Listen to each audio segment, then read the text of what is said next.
So good morning, everyone. Thank you for coming here today, especially because we are on vacation. I'm happy to have you all here. And it is a great pleasure to have here today Professor Richard Price from Dalhousie University in Halifax, Nova Scotia, in Canada. Professor Price is one of the greatest authorities in photopolymerization, and he teaches in Dalhousie University. He graduated in dentistry in London University, got his master in Michigan University, United States, and his PhD was done in Sweden, in the University of Malmö, and working with adhesives. And he's also one of the founders of the Event International Symposium on Light Sources in Dentistry. Today, Professor Price is going to talk about dental education, a Canadian perspective. I think it's a very interesting an interesting subject for all of you that intend to go abroad to do some research and some studies. And he's going to talk something about the educational system from Canada, and also visits for Brazilian and Canadian. And also he's going to talk a little bit about his research. And I hope you all have a very nice lecture. I hope we're all going to have a very nice morning, and thank you very much, Professor Price, for being here. We would like to welcome you. It is a pleasure to have you. Thank you. Well, thank you very much for inviting me to come here. As you heard today, we're going to be talking about dental education, and if you want to go to Canada, what to expect. And also I'll talk a bit about my research. Am I speaking too fast? If I am speaking too fast, just put your hand up and I'll slow down, okay? Sometimes I get very excited. So I'll do my best not to put you all to sleep. And we're going to cover a variety of topics here. I will say that the first part of the presentation I'll be giving to, I'll make freely available to you, so you can access it, okay? So Marcelo will have it, and you'll be able to, are we okay there? Yes? And you'll be able to get the information, so you don't need to take notes. I was fortunate a few years ago to go to South Africa, where they had the IADR in South Africa. One of the benefits of being an educator and a researcher is that you get a chance to go to meetings in nice places. And I took my wife there, and we went down to, this is Mandela Square, where they have the 4 founders of the new South Africa was there. Anyway, I thought there was a nice quote, and that is, education is the most powerful weapon you can use to change the world. And when you think about it, you know, that's very, very true. You know, if people know what's going on, then we can make some changes.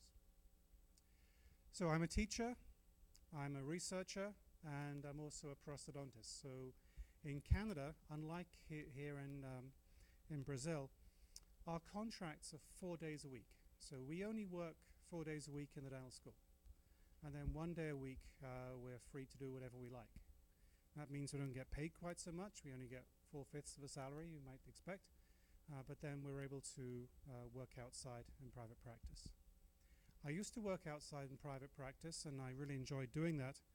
But then in the last few years, where I've been doing more research and more teaching, it's just proved financially, you know, impossible to do so. So I'm now working within the dental school environment, where we have a faculty practice. And that's very common in many dental schools. They'll have a faculty practice. I was talking to Steve Armstrong last week at the meeting, and at the University of Iowa, they have a faculty practice. So although you may not have a license to practice in the rest of the state, you can practice within the university environment and earn money that way. That's not the same in every school, so the regulations do differ from place to place. But if you're going to look at schools in the States or in Canada, ask about a faculty practice, okay? And can I practice dentistry within the school? That's the first thing to kind of think of. And it's quite normal for the 4-day-a-week contract, and it's quite normal for for faculty to practice within the school. And what happens is the school usually takes about 50% of your earnings, and then you get the other 50%. So the school sees it as a way to make money, and obviously you see it as a way to make money as well. Any questions about that? Is that clear? Okay.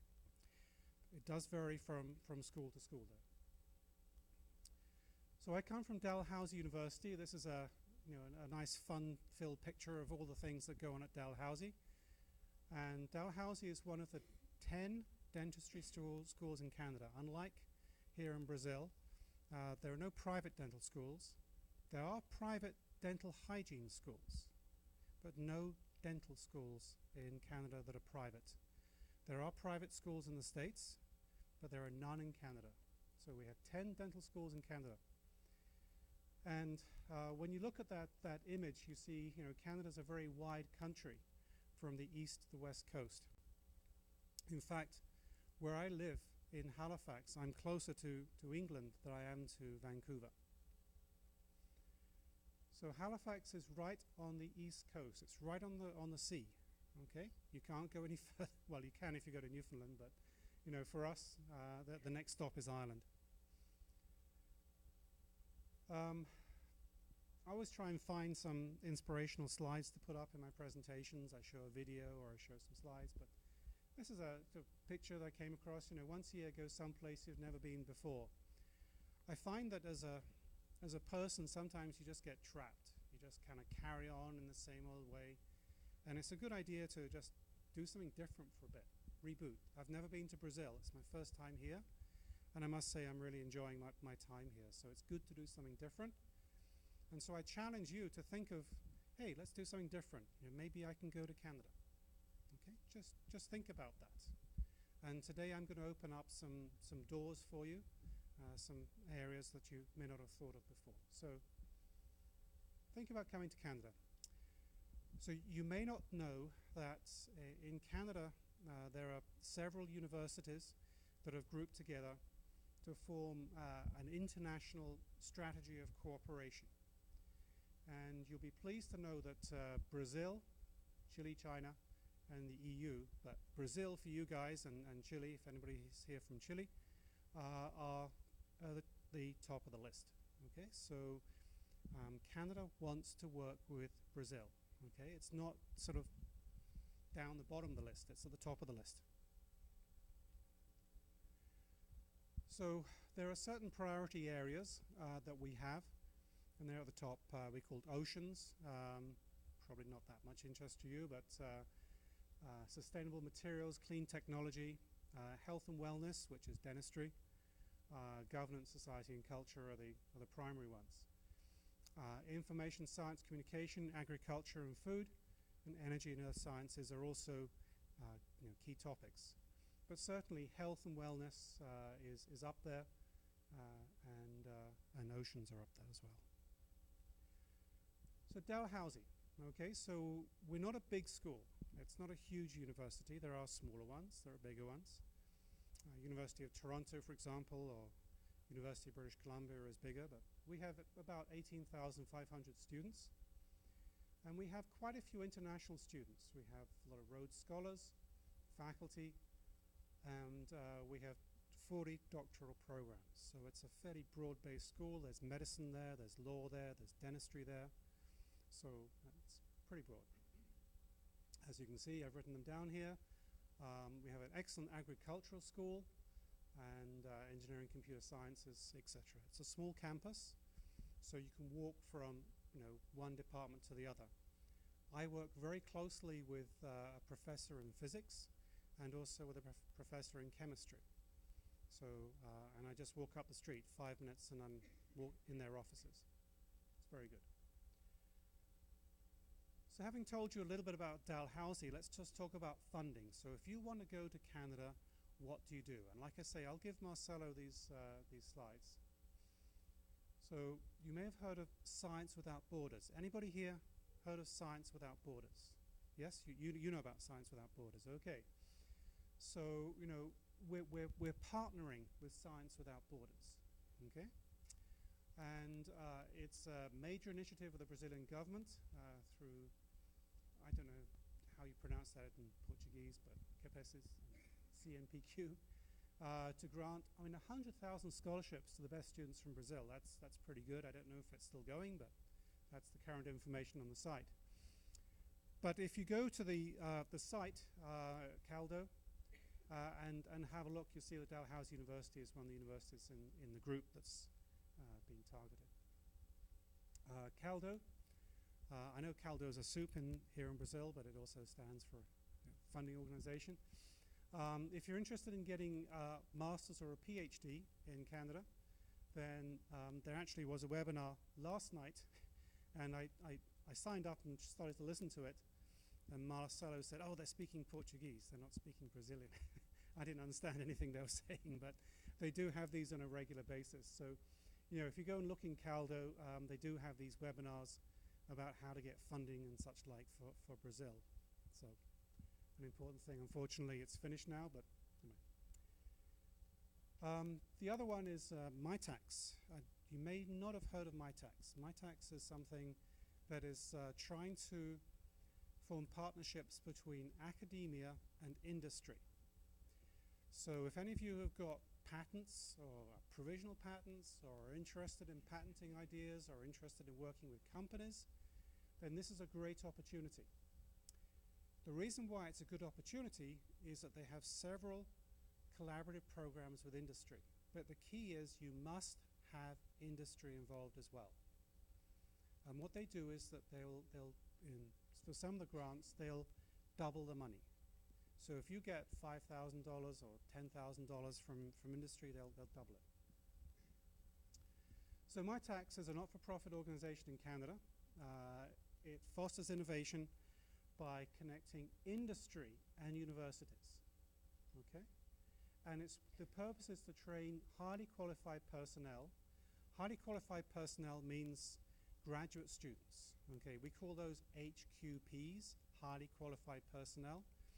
And what they're trying to do is they're trying to form good relations between industry and academia in your country. So you need to find a Brazilian company that will put in $5,000 and then they'll match the money. Okay? So you get double the amount of money. Okay? They have a variety of programs, and you just have to go to the website and have a look. We've got MyTax Accelerate, graduate students and postdoc fellows, okay, for business-related research challenges. So you find something that the business is having a problem with. It could be bonding agents. It could be that they're trying to improve the bond strength of bonding agents. It could be disinfectants. It could just be maybe a computer program for dental offices, and you want to expand on that. Okay. We have the Elevate program, which is an interesting program. There's a 2-year program for postdoc fellows. Okay. They take and undertake industry-relevant research projects. Okay. And you'll see in a minute, some of that time is actually spent with industry. So you spend some time with a company and some time in the university. Global Link is a 2-way mobility between Canada and partner countries. And that means that I can send my students to you, and you can send students to me. It goes both ways. It's a 2-way relationship. And then there's the STEP program, business-ready skills for up-and-coming research. And then there's the Converge small and medium enterprises. And this is more maybe for university spin-offs. If you have a company that has come out of the university, it's some kind of partner relationship between you, the university, and another company, then there's that program as well. So we'll cover on those in a second. But there's a variety of excellent programs here to look at. But again, the key is industry. You have to have industry involved. And it has to be Brazilian. Okay? So that's what they're trying to do. You can't go to a Canadian company or an American company. As long as they've got offices here in Brazil and they can they'll write a glowing report saying what you'll do and how much the research will benefit Brazil, then they're in. So this is the one that is really interesting, is the Global Link. So, you know, for travel from Canada and for travel to Canada. And what's interesting here is that these are usually for like 12 to 24 weeks. So we're not talking like a whole like postdoc or PhD program. It's a shorter program. And you just need to go to the website and have a good look around and find that information. Okay? The global link. So if you came to me, you know, I'd supervise you. And it's senior undergraduates in all disciplines. Okay? There's an annual competition, top-ranked students. The next one is actually going to be, I think, in January of next year. There's a $15,000 one-time award for the student, and the money goes to the students. Okay, sometimes the money goes to me, sometimes it goes to you. So there are some differences there. Here we can see the Emerging Leaders in the Americas program, and we can see here that there's funding opportunity coming up in February of next year. And yeah, it's you can come to Canada for 4 to 6 months in this one. You can get up to $10,000 for that.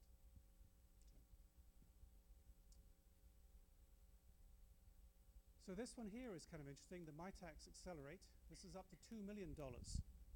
So $15,000 up to $2 million. So this is a big one. This is a big grant.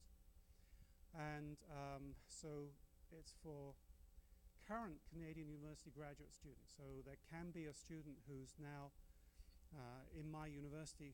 So once you've come to Canada and you're enrolled at the university, you could apply for this. And again, it's a small, it's a single project. Large multidisciplinary projects are included as well. But the key thing, as I mentioned at the beginning, is that the interns spend 50% of the time in industry. So that's why it's really important that you understand that. You'd spend half the time with me and half the time with industry working on this project. So all applications are peer reviewed, and that's a good one, but this is for students who are actually at the Canadian university, okay? But Brazilian students, okay? And we actually do have a global link project going at the moment with Dalhousie University, and looking at the Zika virus. And this project is currently ongoing. So just to point out that we already do have examples of successful students who have come to Canada. So these will be the key people to contact at Dalhousie if you're interested. And again, as I said, Marcelo will have this information. Emails and phone numbers, and contact them saying, hey, I'm interested in coming. And again, looking at the website, that's important. And if you're interested in dentistry stuff, then this is the dentistry contact as well. So with that, I'm going to say sort of thank you. This is a picture of my sort of students at the dental school, just not all students, but a variety of them. And I'm just going to stop there at this point and ask if you have any questions about coming to Canada to do research. Please. Open for questions.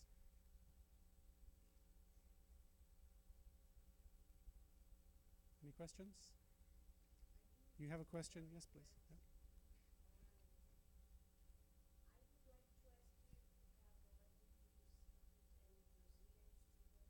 Yes, I have.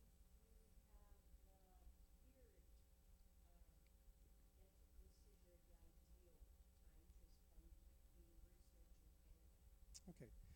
I have a picture actually of my current students. I have a student from the University of São Paulo. He's with me right now. He's back in Brazil. He presented at the dental materials meeting last week, a poster. And he's already had one paper accepted. And actually it's available online now as first author publication. And he has another one that's under review. So he came to me in March. He's going to stay with me for a year. I think that's an ideal time. 6 months is okay as well, but a year is a good time to get up to speed and write the papers. He's working on a project, and I've told him that he has to finish all of his data collection by December, and then he'll have 3 months to write things up, and that's what I'd like. So I don't want to have people working up until the last day collecting data, and then going back to Brazil, and then trying to write things up in Brazil. I want them to spend get everything finished in Canada. Okay? So yes, I'll show you a picture of Carlos later on. Okay.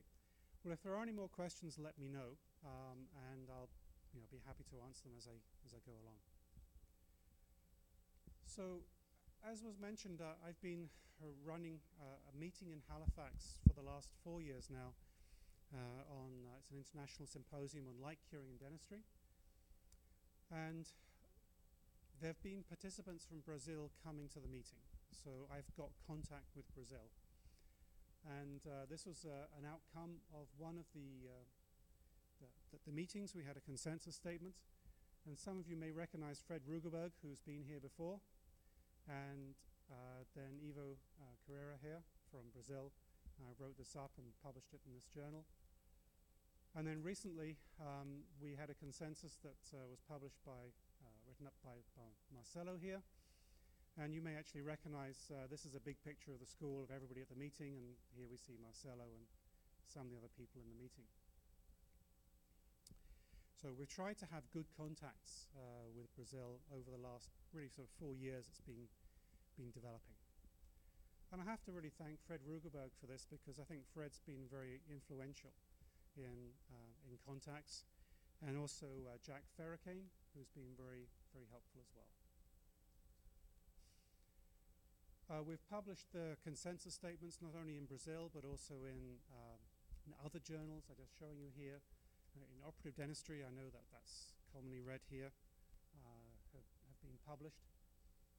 And like Curing Explored in Halifax was an article that I wrote with Jeffrey Platt, who's the editor of the journal. So I throw this slide in here because I'm a professor at the university. And when I get students coming to me, they're lost. They don't know where to go. I'm not just talking about Brazilian students. I'm talking about everybody. Where do I go? What do I do? How do I see my way through all this literature? Help me. What do I do? And so I'm just going to try and show you a few things that I do at Dalhousie to help mentor the students and get them through their program. I'm a teacher as well as a researcher. So the first thing that you'll notice here is that these are publications that I have on teaching. So I'm fairly well referenced there in the literature on teaching and how to get out information on light curing and other areas as well. So I do a lot of teaching research. I do a lot of health-related research as well. I've been very involved with the effect of light on cells and the effect of light on the eye. It's called the blue light hazard. So I don't just sort of work on bond strength studies or something like that. It's a very broad area. So the health is an important aspect of things. We do a lot of work on degree of conversion, looking at resin photopolymerization using FTIR. And we're also working with a physics professor. This was a student I had from Russia. And he was a master's student. He's now actually gone on to do his PhD in Japan. He's a very interesting guy, Ivan Kostelev. And he developed a very nice way to look at polymerization shrinkage in resins. The key thing I want you to see here is that, here we have a master's student, and, he's got already 2 publications as first author out there, okay, that we push through. So in many schools, you do a master's and then it doesn't always get published. Or if it does get published, it's not in a kind of really good journal. But Applied Optics is a very good physics journal, and Dental Materials, I think is a good dental materials journal. So these are journals with high impact factors. I also do work on glass ionomers. This could have been in health related, but we're actually looking at using glass ionomers in the spine with osteoporosis and other areas there. So there's a recent publication in Dental Materials. But as Marcelo, I'm sure, has told you, I do a lot of work on curing lights. So I'm going to kind of focus a bit on that. So some of you may know this guy, and this, I think, is a good representation of many dentists. they're trying to find the perfect curing light. And they see adverts such as this, and it says probably the best curing light on the planet. And then, of course, we have this one here, which cures 2 millimeters deep in only 1 second. So, there are lots of things on the market that are promoting wonderful curing lights. But do they really work? And that's the area of a lot of my research is, do these curing lights really work? The problem is that light curing produces an acceptably hard surface at the top. If you hit it with an Explorer, it's very hard. But you can never tell what the bottom's like. It's not like when you're cooking where you can stick something into the cake and test if the bottom is soft. With light curing, you can't do that. You just kind of have to hope that it's cured. And this is a clinical example here where we light cured a restoration from the top, and the top was good and hard, and the bottom was really soft. And that's obviously not very good. So get hard at the top, soft at the bottom, that's the problem. Dentists can't see that usually. I threw this slide in here to also kind of let you know about my contacts with industry. So I mentioned to you that there are these industry-related grants. I have very good contacts with 3M, Dentsply, Ultradent. I'm not employed by them in any way. I keep myself very separate. I don't represent them at all. But I do help them a lot with the research. And I just threw this in because this guy is called Joe Oxman. He's one of the head scientists at 3M. And he helped develop the new curing light, which is not yet available in Brazil. But when you kind of read this thing, which was in Dental Products Report, about the top 5 people behind the scenes, and then Joe was kind enough to say it was the research and lectures by Price and Oxman that paved the way for the new lights. It just goes to show, I was actually fairly responsible in developing this new curing light from 3M, and was giving them the idea of what they needed to do to get a better design. But even 3M, in their advertising, does some things that are kind of a little bit crazy. When I say crazy, I mean that they're very good for maybe advertising, but they don't make very good scientific sense. A good example of that is when we look at this image here taken from their catalog. Okay? It shows a tooth, and it shows the light, and it shows the restoration. Okay? So you look at that, and the average dentist, they look at that and say, okay, shine the light on the tooth, and the whole thing, gets a good amount of light. Okay? Gets hard. That's what they're trying to show.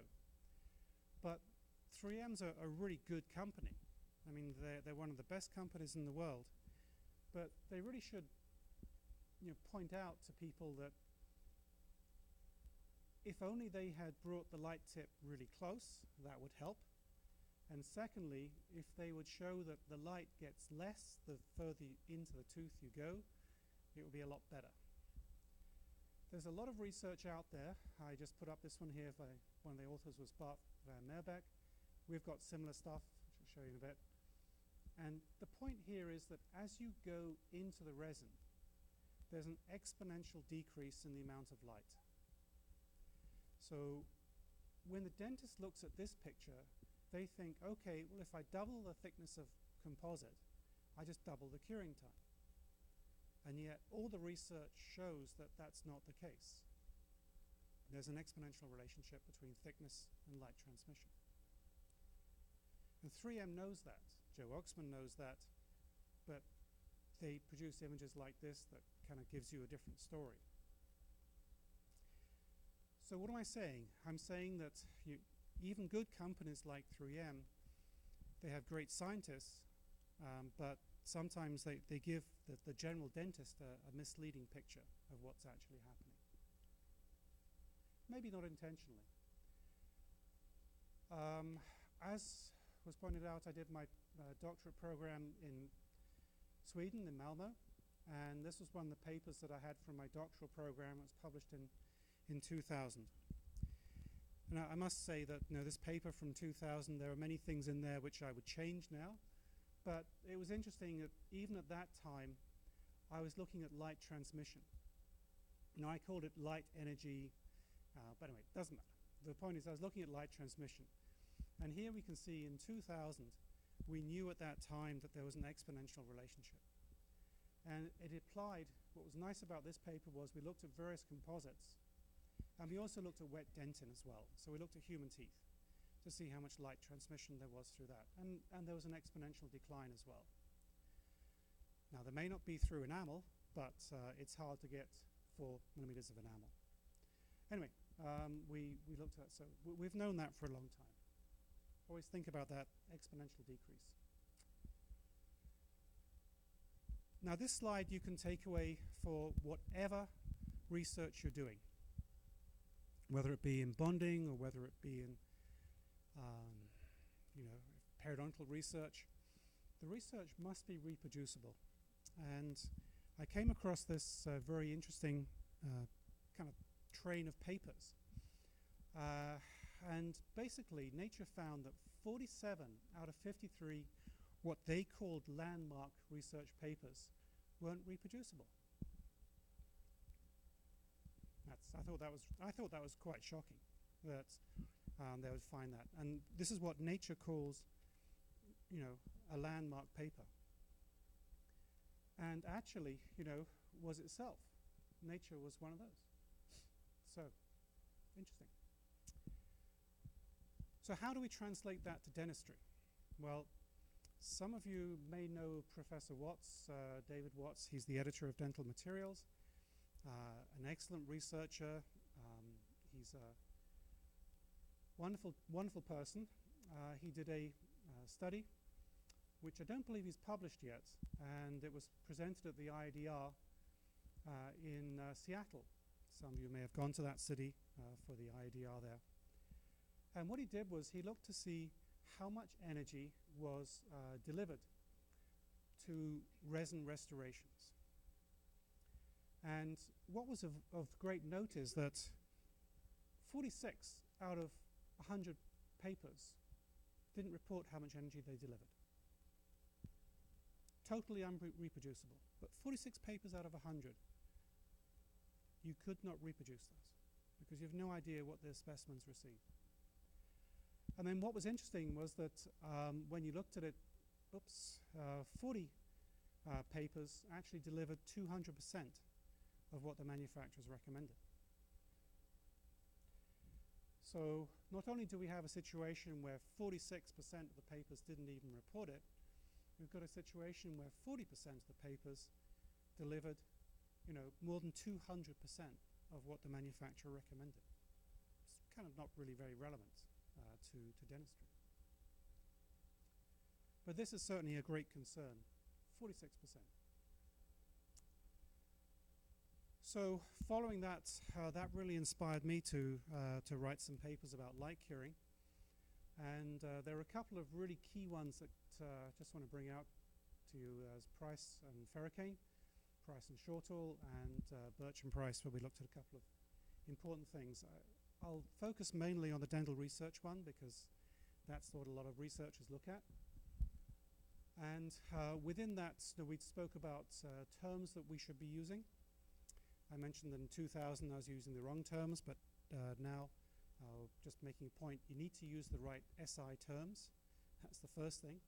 So if you're going to be writing a paper, then use the correct SI terms. And at the end of it, we came up with some conclusions, basically that you should report the radiant power throughout the exposure and the spectral radiant power. I'll explain what these things are in a bit. Something called light beam profiling, and the measuring and reporting of the light the specimens receive, as well as the output from the light. Okay, so basically we're trying to, in this, what I consider to be a landmark paper, set out the guidelines for writing anything that uses a curing light. Because if you don't do this, then the research is not reproducible. So I'd like you to think about that. Those of you who've done bond strength studies, did you report how much light you delivered? Those of you done wear studies, did you report what the light was? If you didn't, it's not reproducible. Okay, so going back to 2000, we looked at the effect of distance on, at that time we called it power density. From two light guides, we wouldn't call it power density now, but we look at it as called irradiance. But we look to see the effect of different light guides on the amount of light delivered. And we see here that certain designs of light guides have different effects on the amount of light delivered to restorations. You may say, okay, well, so what?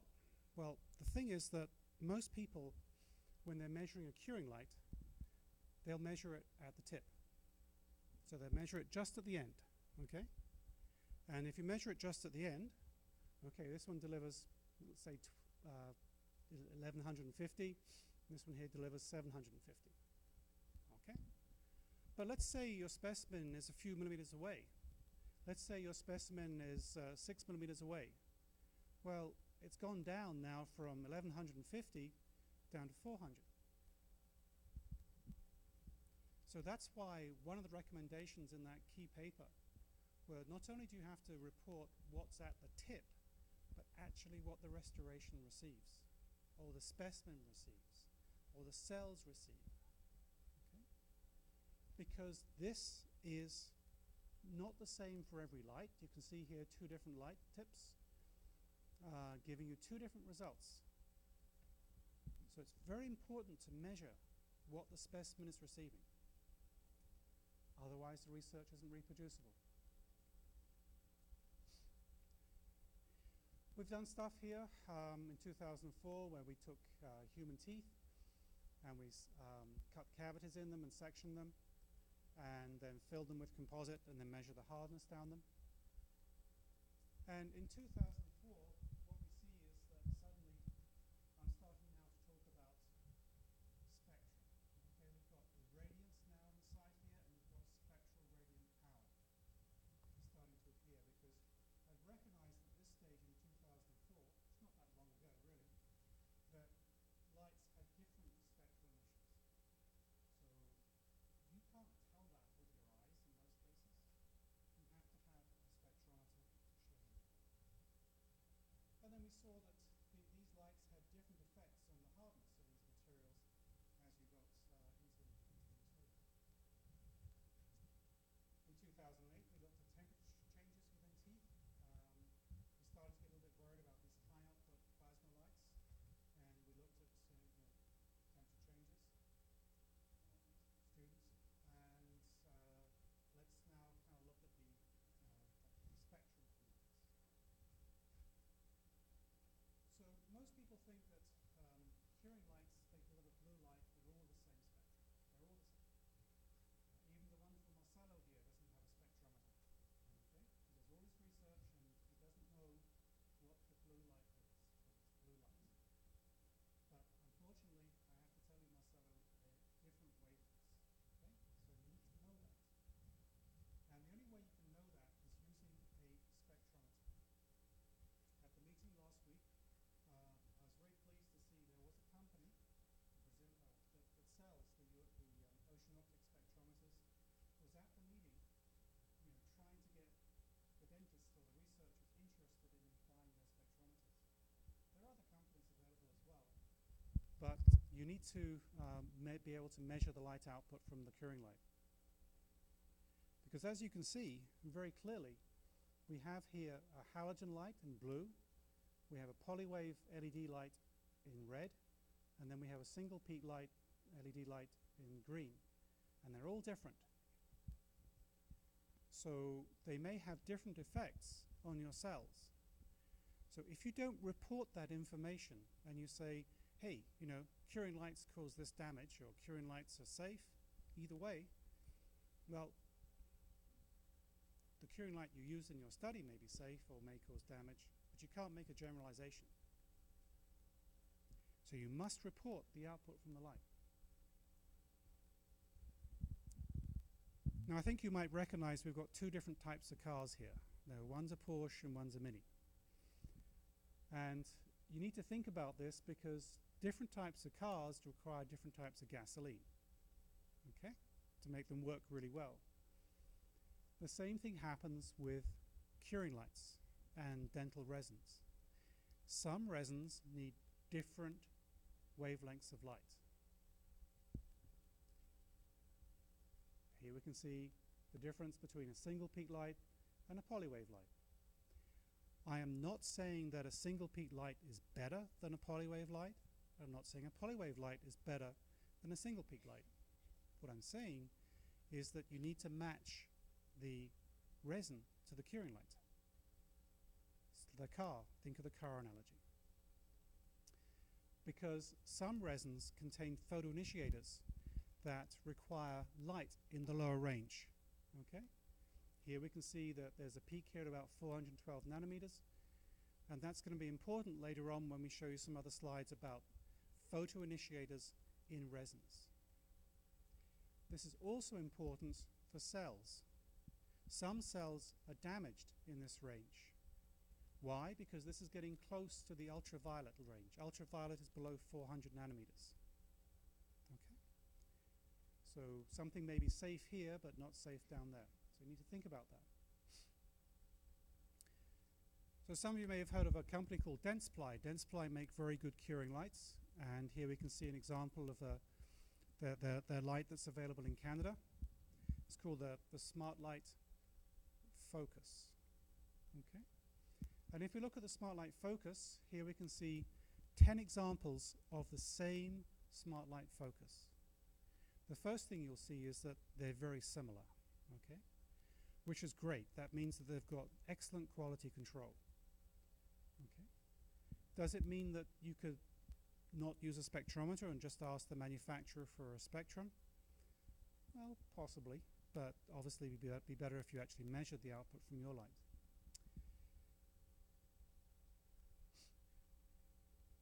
But the problem is that here we can see the output, here we can see the photoinitiators in several composites. And the focus, its main output, is at 475, 476 nanometers. So I put a line here showing you that. And if you don't believe me, I'm just going to go back a couple of slides and show you this. You can see that the output from here is at 475. Okay, that's why that was there. That's where the maximum output is. It's not just one light. All of these lights were delivering at 475. Okay, so I put that on there so you can see that. And maybe the reason why they have that at 475 is because that'll activate camphorquinone, a very common photoinitiator used in composites, really well. So the Smart Light Focus is an excellent curing light for curing resins that contain camphorquinone. All right? Now the trouble is that companies such as Ivoclar Vivodent have introduced a composite resin, and it contains leucerin TPO and it contains ivosurin. There is absolutely kind of no point trying to match the Dentsply light with the Ivoclar products. Why? Because the output from the focus won't even activate the leucerin or the ivosurin because it can't. It doesn't deliver any light at those wavelengths. No matter how bright it is, it doesn't deliver light there. But you'd never know that unless you went and took the spectrometer and measured the output. Now, I'm not saying that the material won't cure Ivoclar products. And this is a very important statement to make because some people are saying, hey, if you buy the Dentsply light, it won't cure the Ivoclar products. It will cure them because the Ivoclar products also contain camphorquinone. So you will get, the product will cure, so it will be hard at the top. But you will get none of the, this is the key word, none of the benefits of ivosurin or leucerin or the other photoinitiators. So all the good stuff that Ivoclar put into their material won't be activated. So for those of you that are maybe in cell biology, well, what happens to these things? If they're not used, where do they go? These things are actually fairly toxic, these initiators.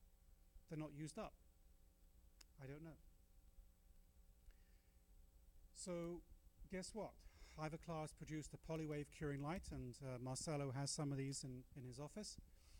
And look what they've done. They've made a curing light that does a great job of curing the camphoquinone, and then it's got this extra bump down the bottom here, and this is the polywave part, and this will cure the other photoinitiators. So that's why I'm saying you need to match the composite to the curing light. But if you don't use a spectrometer to measure the output, you'll never know. Okay. The other thing that we've been looking at is the effect of configuration factors, C factors, on composite resins. And we've published a few articles on this, and we've shown that as the C factor increases, the bond strength goes down, and with thermocycling as well, it goes down. And we developed a few jigs and such like to measure that. We looked at also the effect of composite distance on the performance, the distance between the lights, and the composite resin. And what was interesting with this is that you'll notice that this looks like it's in a straight line, but the key thing is this is the log of the energy. Okay, so again, this is an exponential relationship. You'll see that time and time again in dentistry and in the research when you go through the literature. And if you're not careful, you'll think it's just a linear relationship, but the way we show it is a log, exponential relationship. And we looked at the effect of different wavelengths. This was in 2009 we published this with my colleagues. The effect of different wavelengths on the hardness. And we looked at the light transmission of composite, through composite as a function of wavelength. And this is an interesting slide to look at, because what we see is that the higher wavelengths have more penetration than the lower wavelengths. That shouldn't come as a surprise to anybody here, because the sky changes color as you get closer to dusk. It goes from a blue color to a red color. And if there are more particles in the sky, like if it's very smoky or sooty, then what will happen is that the sky gets very red and you get very interesting effects. So that can all be explained by something called Rayleigh scattering of light. And the analogy of the sky works really well, because we see here that the lower wavelengths, namely more in the blue, are more absorbed than more in the red, which is why the sky is red at night. And the reason why it's redder at some nights than others, depending on the pollution, also explains why different composites react differently depending upon their filler particle size and the amount of different compositions. But what's of really great interest here is that the lower wavelengths don't penetrate very well.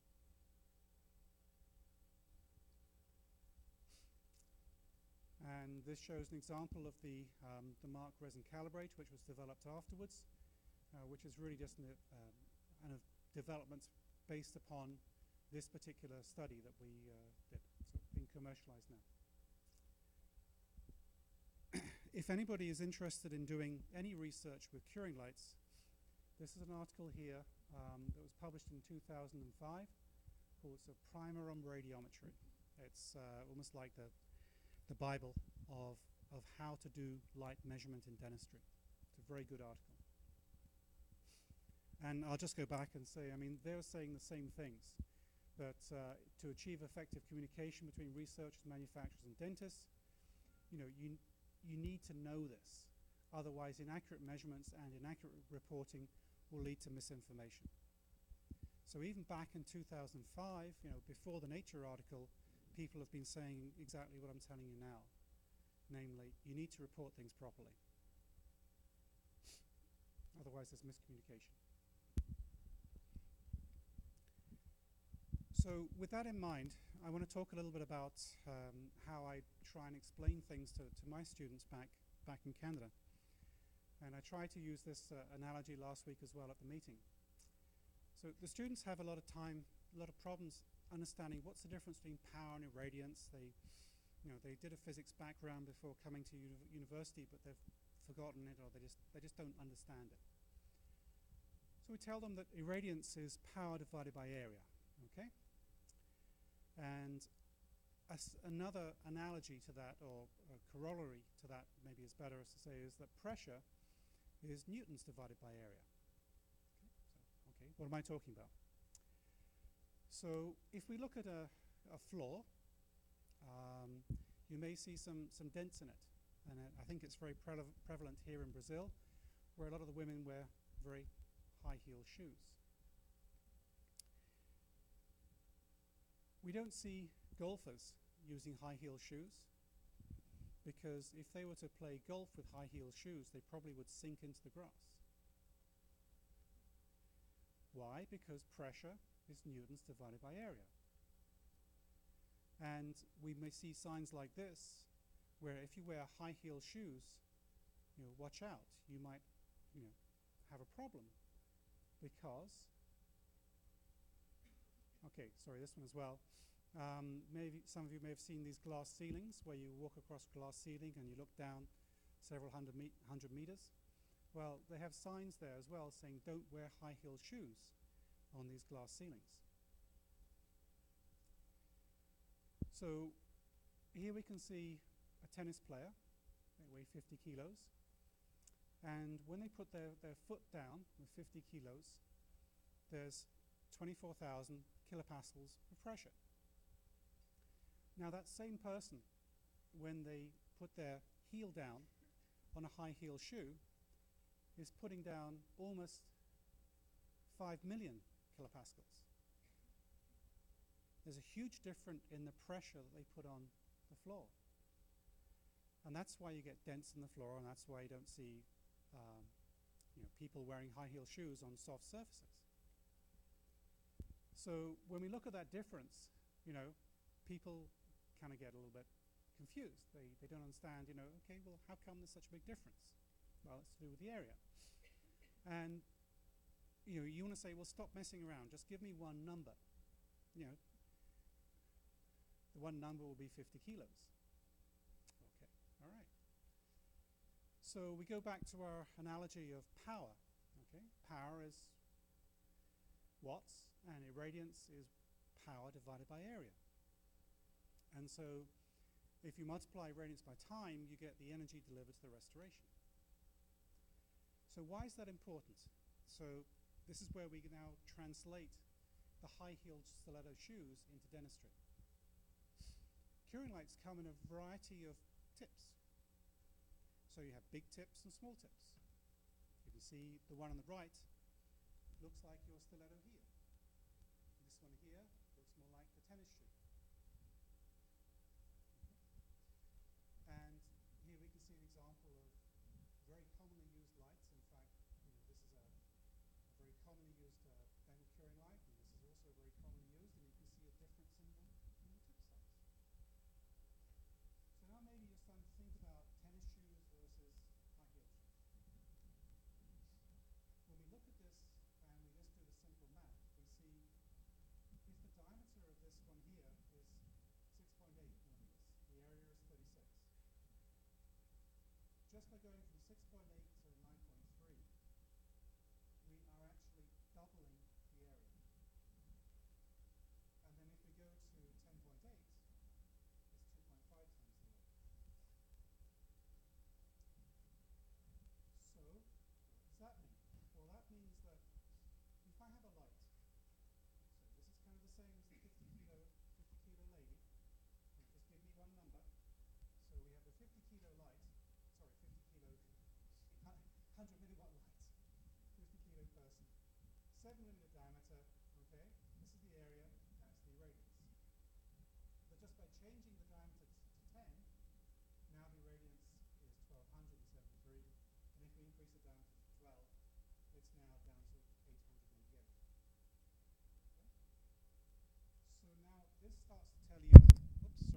This starts to tell you some of the problems we have with measuring the output from curing lights. You can have a very powerful curing light, maybe that has a low irradiance if it has a big tip, or you can have a curing light that's not very powerful, but it's got a very small tip, and will give you the same irradiance number. So this actually is how you can kind of fool around with irradiance. Give me one number, okay? Well, what's the right number here? Well, I can tell you for sure, the best number to give you is the power. And I don't know what it's like in Brazil, but if you go to the store and you want to buy a light bulb, you buy a 40-watt bulb or a 60-watt bulb or a 100-watt bulb. We don't normally buy a bulb in terms of how bright it is. We're now starting to see some of that information now, but usually it's like the wattage of the bulb. But in dentistry, we don't do that. We do it by irradiance. But yet the irradiance number is something that the manufacturer can very easily kind of fool you with. Okay? So when a manufacturer tells you, hey, this is a really powerful curing light, it delivers 1,000 milliwatts per centimeter squared, say, no, that's irradiance. Tell me how powerful it is. Okay, so to kind of put this all into perspective, don't give us this kind of bullshit, all right? Stop messing around, give me a number, give me how powerful it is, okay? Just think about that. Okay. As Marcelo was mentioning, we've done a lot of research on curing lights, and you notice that Fred Rugerberg's name is on quite a few of these papers. We've worked together on this, and I wasn't the first person to talk about beam profiling in dentistry. There was the first papers were written by somebody called Craig Vanderwaal. He wrote the first two in 2005, 2008, and then we started publishing in 2010. What is beam profiling? Okay, well, with beam profiling, we take a camera and we take a picture of the output from a light. So when you look at the light, it all seems to be the same color. It's all very bright, but it's not all the same. This is what the beam profile looks like with a camera, and you can see that there are regions that are very intense, which are red, and regions that are green, and then blue, and then purple, which are not quite so intense. How does it do that? Well, it takes a CCD chip, which is in all the cameras, it's in your smartphones and such like, and it's got red, green, and blue in there, and it measures each pixel is going to pick up the photons of light, and it generates a current. And then the software is then going to go and take that information and convert it into a beam profile. So here's the article we published in 2010. And ideally, the beam profile from a curing light should look like this.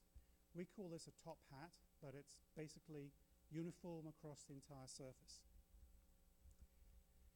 It's important to remember this picture, keep this in mind, completely flat across the top, because when we look at curing lights, we see that isn't the case. We see that the curing light output is not uniform. And then what's really a little bit concerning is that the curing light output, in some cases, like in this case, it doesn't matter where you are, you get the same spectrum, okay, in this case, even though one may be slightly higher than the other, it's the same spectrum. In this case, the spectrum changes depending where you are on the curing light.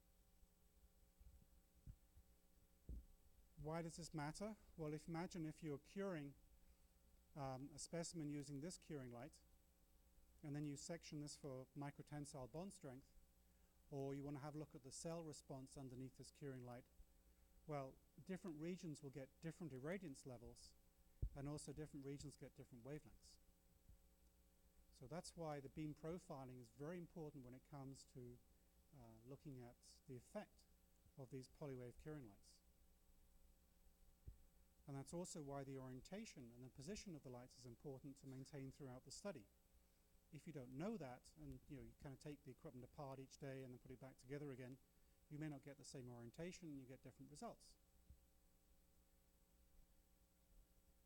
So when I mentioned to you that, just give me one number, 1 watts or whatever it is, this is another reason for saying just give me one number, because when we look at the output from a curing light, we see that the irradiance actually in this region here, by taking, we had 4,670 pixels roughly in that area, the average irradiance in that 1 millimeter square is over 4,000 milliwatts.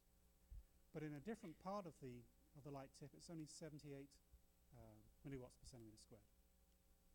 So this is what we've been doing with curing lights to kind of point out that people want one number, namely the irradiance is say 1,000 milliwatts per centimeter squared, but that doesn't tell you what the specimen is receiving.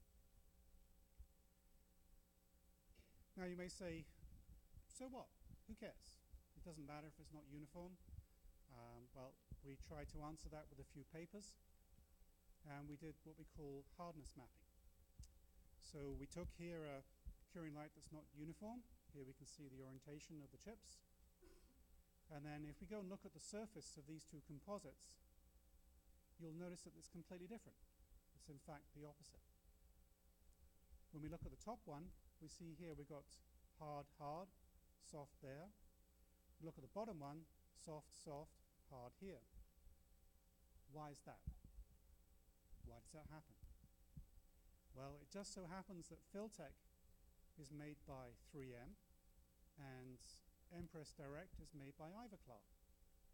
Ivoclar has got these alternative photoinitiators in their composites, and so what's happening is that this lower wavelength chip down here in the 410 region is activating the composite here a lot more, and so this is producing a very hard material on this area. Here, where we only have the 460 nanometer wavelength and just activating the camphoquinone, is not doing such a good job. Whereas at the top, we can see that the Supreme, which is made by 3M, camphoquinone-based product, it doesn't need the lower wavelengths. So when we look at that, and I say, okay, well, if you go and do microtensile bond strengths, you're going to get a difference. We told Ivoclar the problem with what we call the old style curing light, and Ivoclar recognized that there was an issue with that, and they modified the design. And I have to congratulate Ivoclar in actually modifying the design of the light. In other words, they didn't know about the problem, I don't think, until we told them that there was an issue. And then they went and changed the light design to give you a more homogeneous output. And then with the new style curing light, and this is from 2013 when they introduced that, 2013 with a new style, it gives you a much more homogeneous output. So you don't see that result now. In other words, the Ivoclar's responded to the issue, and I have to congratulate Ivoclar for doing that. When we look at the Deep QRS from 3M, we're seeing it's, in fact, actually it's not quite so uniform, shall we say, as the new style. Here's my student, Carlos, from the University of Sao Paulo, taken last week. He was giving a poster. As I mentioned, Carlos came to me in March of this year, and we got him working straight away. And he submitted an abstract for this particular meeting last week, and it was good, it was accepted. He presented there, and then he's also, as I said, he's got his first paper already now available online, based upon research he's done at Dalhousie. If you come to work with me, there are a few phrases that you might learn very quickly. We were discussing it last night with Marcelo. One of my favorite ones is chop chop, and it doesn't mean beer. It means time to get a move on. Let's get this research going, and it's meant to be as a joke, but chop chop. We're not going to waste time here. So if you come to work in Dalhousie, you'll be working. And you'll be involved with papers, and you will also be first author on papers as well. So try and do that. Bond strength, as I mentioned, I don't think Carlos will do any bond strength studies, but we have done bond strengths, and we've looked at the effect of different energies delivered on shear bond strength. I did this with Jack Ferricane on the shear bond strength of dentin. So it's kind of interesting to do that when you vary the bond strength, vary the energy delivered. And just to point out to everybody, that you can get 0 bond strength if you don't cure the material. So no matter how good your bonding system is, and your technique of using it, and you might apply all the various layers properly, you might even seal all the tubules so the patient doesn't know, because there'll be no sensitivity. If you don't cure the composite, you get 0 bond strength. So just kind of think about that when you're doing your work. We just published this paper with Fred Rugerberg. He was the first author on this. We were comparing the ISO technique of manual scraping versus solvent dissolution. And Marcelo knows about the solvent dissolution. It's a very interesting technique to use. And what's of great interest with this particular technique is that we can see, when we do the solvent dissolution, we can see an area here of hard material, but yet it's very porous. And I'm hoping we'll be able to do some work with Marcelo on that. I'll just go back for a second and just point something else out. And that is that, so this is with the new style curing light. And you may remember that they're claiming a 4mm depth of cure. And you'll notice that it does achieve a 4mm depth of cure in the center, but maybe at the edges it's not quite so good. Okay? So just kind of think about that. The ISO standard doesn't think about the minimum depths on the side of the specimen. It only measures the maximum.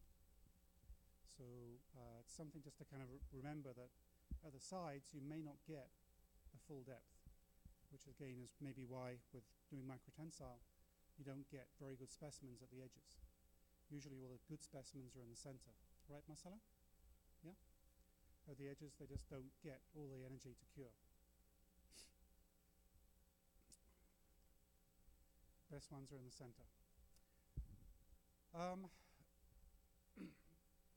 Now, to measure curing lights, as I mentioned, you need to have a spectrometer. And if you get a spectrometer, this is a kind of a neat little trick you can do with it, is that you can put the curing light over a small hole into the spectrometer. Okay, so why do you do that? Question, first of all, is that what size of hole should you use? A good size hole is 4mm. 4mm because 4mm is what they use in the ISO standard for the depth of cure.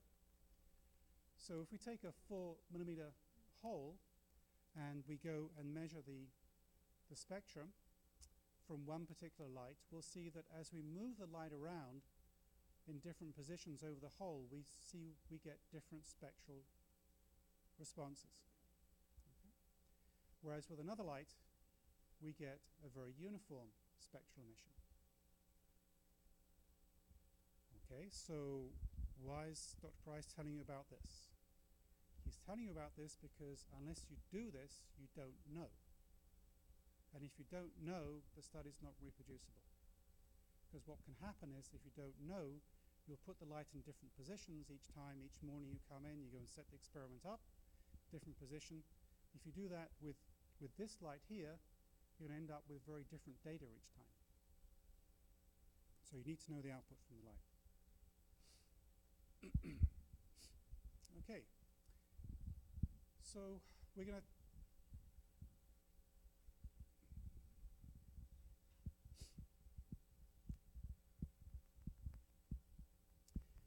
that video was a very short video, just was playing there about light curing at the bottom.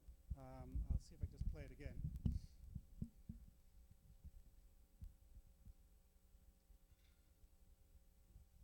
In case you missed it.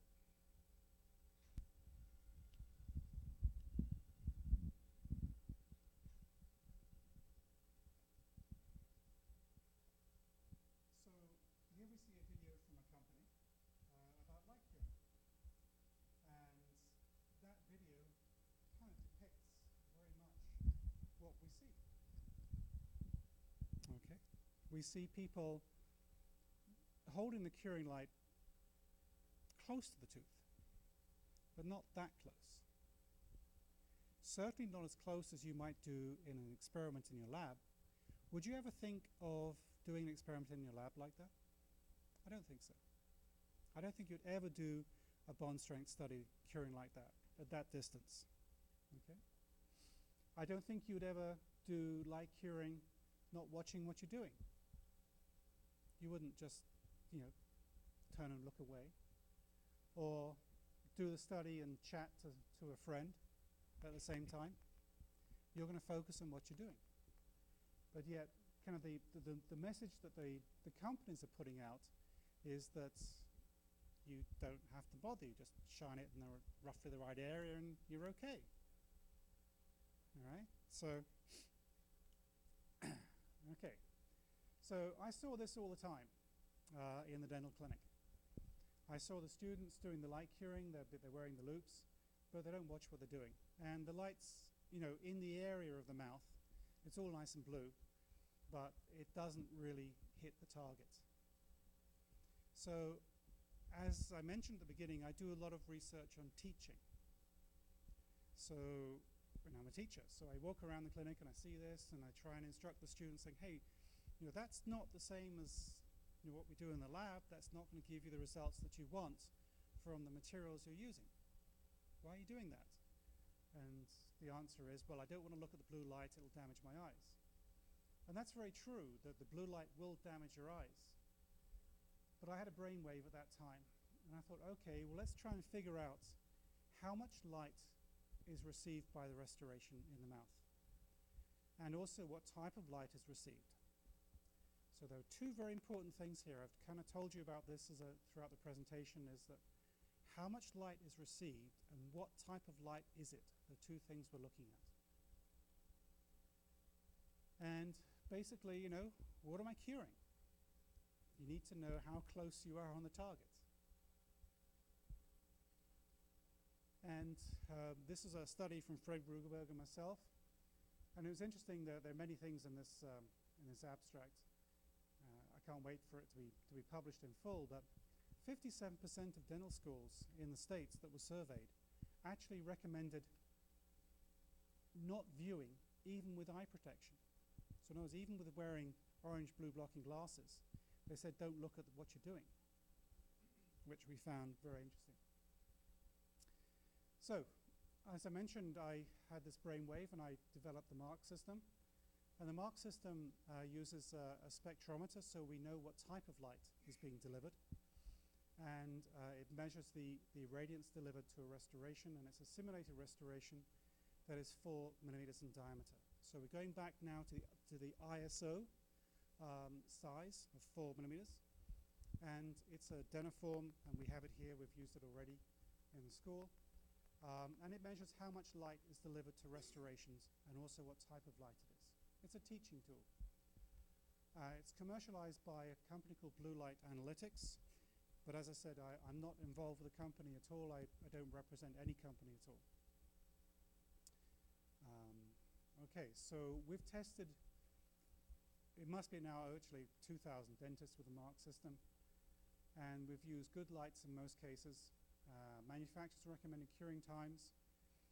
And what's interesting is that very consistently about 10% of dentists deliver less than 4 joules per centimeter squared. And this is a typical example of students at the university. When we've given them lectures on light curing, we'll see that some students are very good and some students are very bad, and some are in between. And then we teach them how to do light curing properly, and then we get this kind of result where we still have some students that are maybe not quite so good, but for the most part, they're doing a good job of light curing. This is an example of dentists. We've looked at these, the knowledge level, and after. There's been an improvement. And to show that it doesn't just happen in Canada or North America, a couple of weeks ago when I was here, we tested people at this university. And this is the results using one particular curing light. As you can see, it's a little bit over the place, and using a different curing light. Sorry, that's not the Velo, that's the Demi. That's a typo. So that's not the Velo. And we see, for example, this person here, you know, started out pretty good, and then they kind of slipped off the target, and this person here was just probably somewhere in the mouth somewhere. Okay. So with that said, the invention of the mark system is a great teaching tool to show students and dentists how to light cure properly. And we use that in my school and several schools throughout the world using the mark system now to teach students how to light cure. It also gives you the spectral emission from the curing lights, which is good. Just yesterday, we were working with Marcelo and some of his students, and we were looking at the output from curing lights. And these are 6 different curing lights, and we were taking images of them and looking to see what effect or if there's a difference between the lights. And it's interesting to note when we look at these images are images taken from the side, and we'll see here that there's obviously a difference between the way the light spreads from different curing lights. So if you go back to one of the early slides that I showed you, and I told you that that there's a difference between the lights in terms of how they respond to distance. Well, you can see that here. There's a difference, obviously, in the way these lights respond to distance. You can also see there's a difference in the intensity of the light. You can see there's a difference in the beam width, like how wide the beam is. And you can't see the difference in the wavelength, though, with this. So we did that, and then this image here is with just 3 now. And if we had to choose a curing light, then maybe this one here would not be a good choice of light because really it's not very strong. It's very weak in that particular area. These ones here might be better choices. So with that said, I'm going to say I want to thank Marcelo for inviting me here. I've had a wonderful time. I've got another almost 2 weeks to go before I go back. So I appreciate the invitation to come here and speak to you. And what I'd like to do now is open the floor to questions. So if you do have some questions, you can send me an email. Or if you wish, you can talk to Marcelo and he'll speak to me. To see if you're all awake, does anybody figure out what's wrong with this? Other than the fact it's hurting penguins. Does anybody know anything about geography? Where are penguins found and where are polar bears found? Okay. So anyway, there are no penguins up in Canada. Okay. We have to import them. Okay. So no penguins are harmed in this commercial. Okay, so we'll leave it at that for now. Any questions now? Do you have a question? Yeah.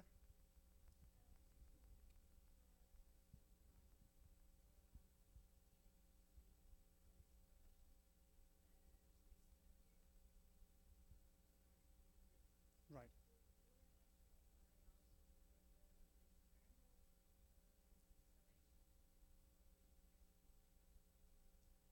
You will have to find somebody at the university who would like to work with you, yes. However, that's the reason for the contacts within the university. So when you send them, say that I'd like to come to your university and do some work in agriculture or do some work in chemistry or physics or dentistry, and then they'll put you in contact with me if you don't know my email address or other people, yes. So that's really your first point of contact, unless you know me personally or you know Marcelo and kind of work that way. Then that's what you do. You contact the international office. Okay. So the international office wants you to come. Okay. They'll do everything they can to put you in contact with the various grant programs. So yeah. Okay. Is that pretty much the same here? Is that the same here? Yes. Yeah. Yeah. Yeah. Okay. All right. One thing, when you are looking for positions. I get applications many times, hey, I'm a fully funded student, I want to come and work in your lab. And when I contact the person and ask them, okay, well, that sounds good, but do you have any bench fees? Now, bench fee is, you want to do a project, that costs some money. And yes, you may have your own funding, but there needs to be some money for the professor to do the research. Composites are expensive. FTIR time is expensive. SEM time is expensive. So you have to have money for your project as well. So always figure that into it. You need to have money for your project. Okay?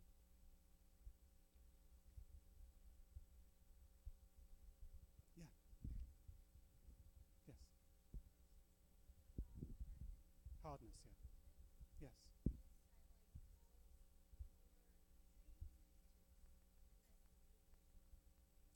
3 hotspots.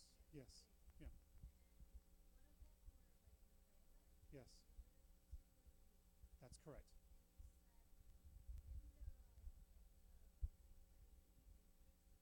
Yes. That's correct. Yes.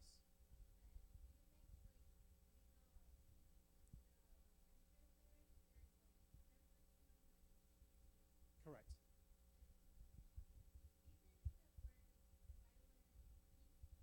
Yes. Yes.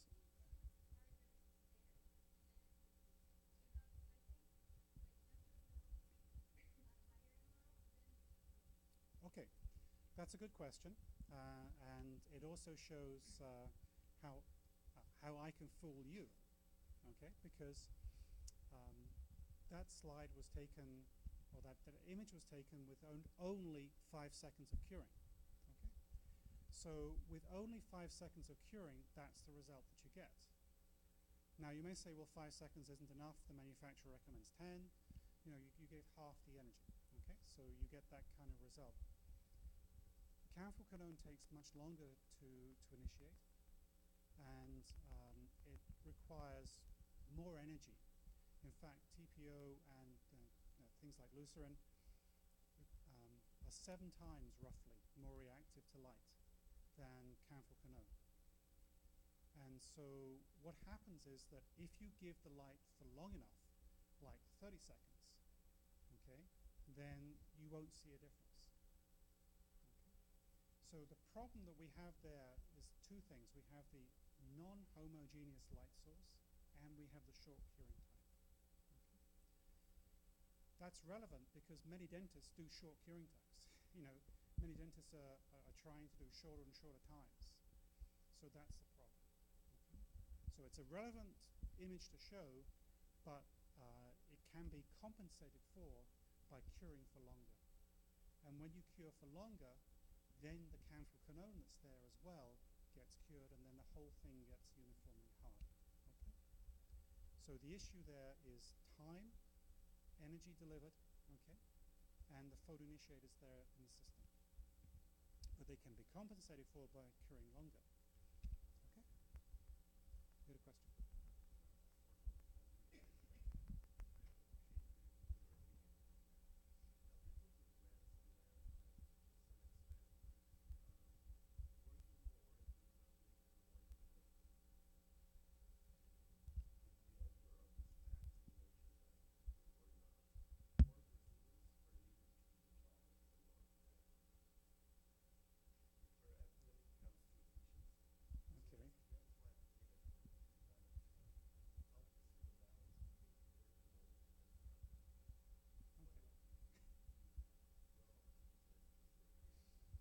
That's a really interesting question. Okay, we just came back from Korea, so we went to the IDR in Seoul, and I was impressed by how hard the Koreans were working.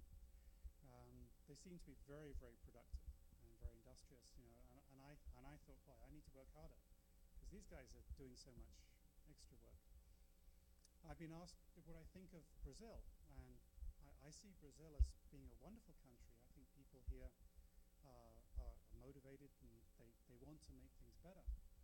I think you have some problems with corruption and Yeah, we all know about that. So I think that kind of needs to get fixed, but it's a country with lots of potential. But let's go back to your question about productivity. I don't think that one Brazilian, four Brazilians are required to make up one Canadian. I don't think that's, I don't know where that comes from. I think that's bullshit. Okay, I think that Brazilians, we're all equal, you know. I do think it's important to have what I showed a slide before about what I call blue sky research. And I think it's important to every now and again sort of step back and think about what you're doing. You know, go and do something else, a different challenge for a bit. I think that gets you out of a rut, shall we say, where you're working away and you kind of don't see the whole picture. So I think that's important. You know, how do you measure productivity? You know, is it how many papers you write? Yeah, that's a reasonable way to look at it. But you know, we were discussing this last night about impact factors and you know, how you rate what you do. And we discussed this at the meeting last week, and I said, you know, I'm a professor in Canada. I have tenure. So you know, if I write a paper, okay, it's important, but it doesn't matter that much to me. Okay? I'm interested more in getting my information out to dentists. So I do things on YouTube. You know, I do YouTube videos. There's no impact factor for YouTube, but I've got 20,000 hits. So to me, that's good because I see what people are doing. And so I think that's being productive. But it's how do you measure productivity? And I write for other magazines that, you know, like Dental Town, you know, readership of 120,000. And I'm reaching 120,000 dentists, but there's no impact factor with that.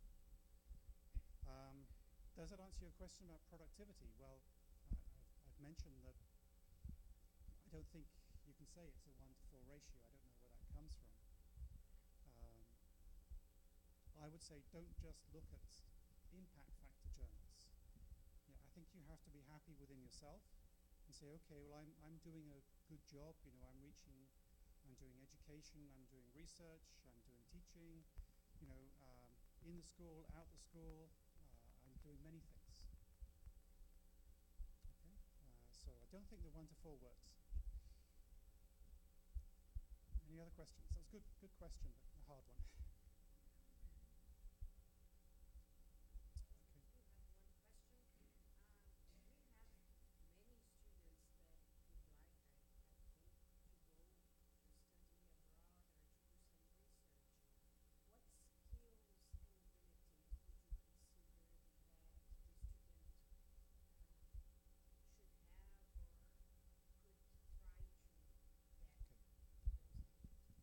First thing will be obviously language skills. That's often a hurdle for foreigners.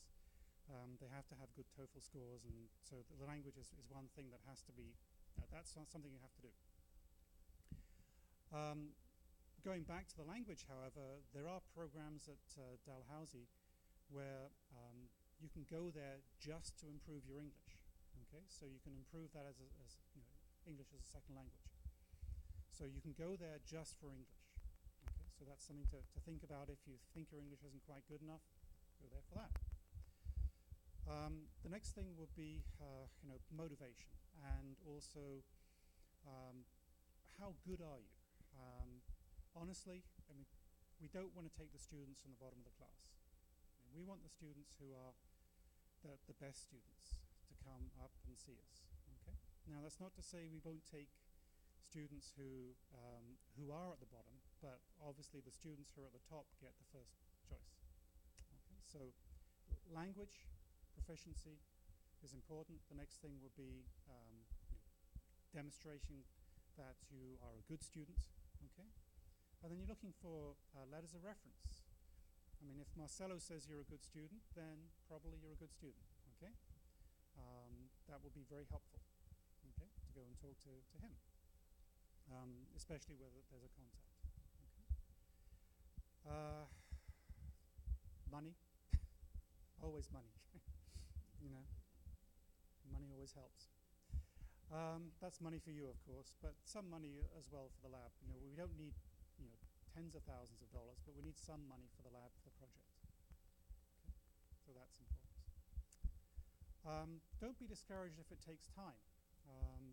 Usually, like, I mean, if you're interested in coming to Canada, you know, you're not going to come in September of this year. You start applying now for next year. So September of 2017 is what you're looking for now. And usually that's when the programs run, from September to September. Although if you're doing a PhD program, like my student Carlos is, it doesn't matter when it is. Okay? Just depends when there's an opening in the lab. Okay? Good question.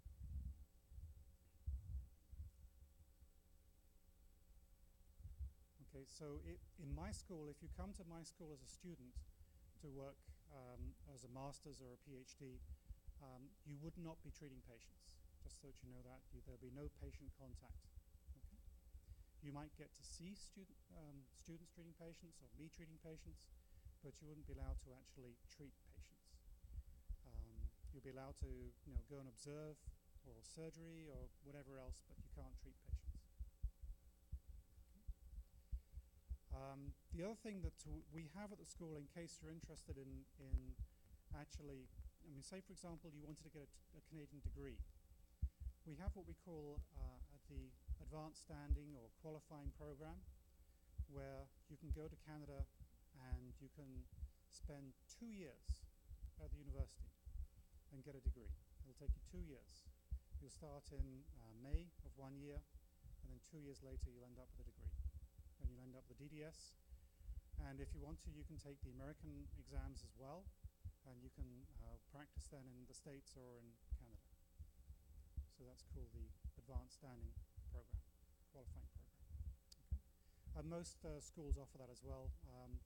They'll say, you know, it's a DDS program for international students. Okay? Any more questions?